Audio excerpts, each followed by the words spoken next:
আমরা এখন শিক্ষার মান উন্নয়নের জন্য সভাগুলি করছি।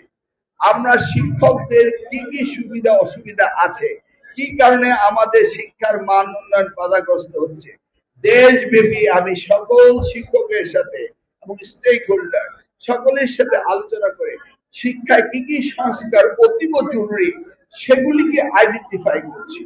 মূলত নকল নয়, বাট পরীক্ষা, এই পরীক্ষার ইস্যুটাকে সামনে নিয়ে আমি সারা দেশ ভ্রমণ করছি এবং আমি জানার চেষ্টা করছি কি কি পরিবর্তন, কি কি সংস্কার আমাদের করা প্রয়োজন।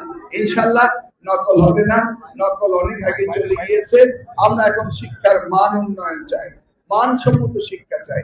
আমরা চাই বিশ্বায়নের যুগে আমাদের শিক্ষা ব্যবস্থা যেন পৃথিবীময় যে শিক্ষা ব্যবস্থা রয়েছে সেই প্রতিযোগিতায় যেন আমরা টিকে থাকতে পারি, সেই ব্যবস্থা আমরা করতে চাচ্ছি। আপনাদের সহযোগিতা কামনা করি।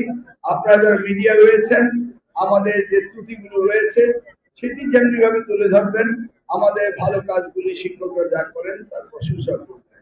এই যে দেখুন, কয়েকদিন আগে 20 তারিখে সারা বাংলাদেশে প্রাইমারি স্কুলে গোল্ড কাপ টুর্নামেন্টটি হলো, 22 লক্ষ শিক্ষার্থী অংশগ্রহণ করেছে।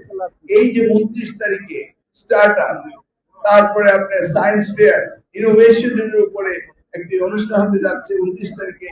সারা বাংলাদেশ থেকে সকল শিক্ষার্থীরা প্রতিযোগিতায় চিন্ময়ী সম্মেলন কেন্দ্রে এসে যোগদান করবেন। সেখানে মাননীয় প্রধানমন্ত্রী থাকবেন এবং সেই অনুষ্ঠানেও আপনারা দেখবেন যে শিক্ষার পরিবর্তন নিয়ে আমরা কাজ করছি। আমরা চাই শিক্ষার পরিবর্তন হতে হবে, তাহলে দেশের উন্নয়ন হবে না। সেই জন্যই মাননীয় প্রধানমন্ত্রী শিক্ষায় সবচেয়ে বেশি বাজেটের ব্যবস্থা করেছেন।